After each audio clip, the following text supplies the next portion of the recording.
उपस्थित विद्यार्थी विद्यार्थिनी, पालक आणि शिक्षक हो, सध्याची जीवघेणी स्पर्धा, वरचेवर द्याव्या लागणाऱ्या विविध परीक्षा, पालकांच्या आणि शिक्षकांच्या अपेक्षा,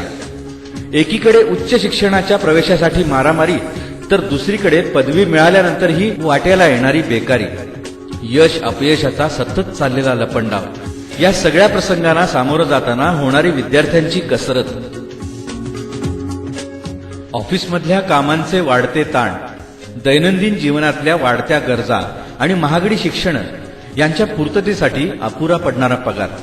मुलांना चांगल्यात चांगलं शिक्षण देण्यासाठी चाललेली धडपड, त्याच्या बदल्यात स्वाभाविकपणे पदोपदी डोकावणाऱ्या अपेक्षा,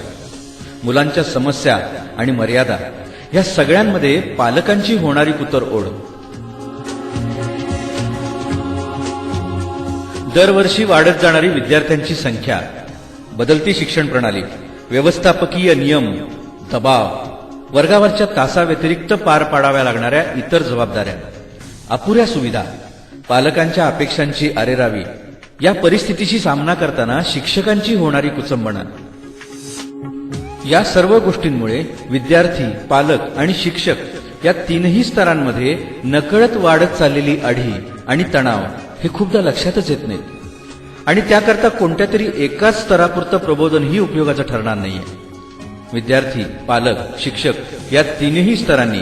जाणीवपूर्वक एकत्र येऊन अतिशय प्रांजळपणे काही गोष्टी मानसशास्त्रीय दृष्टिकोनातून समजून घेणं ही आज काळाची गरज आहे.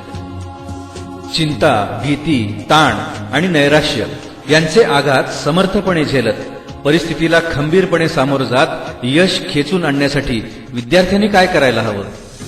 विद्यार्थ्यांचं मनोबल वाढवण्यासाठी पालक आणि शिक्षकांनी नेमकी कोणती भूमिका घ्यायला हवी? मुलांना यशस्वी होण्यासाठी प्रोत्साहन कसं द्यायला हवं? याविषयी वैचारिक दिशा देणारं समुपदेशन आपल्यापर्यंत पोहोचवणं हा या कार्यक्रमाचा प्रमुख हेतू.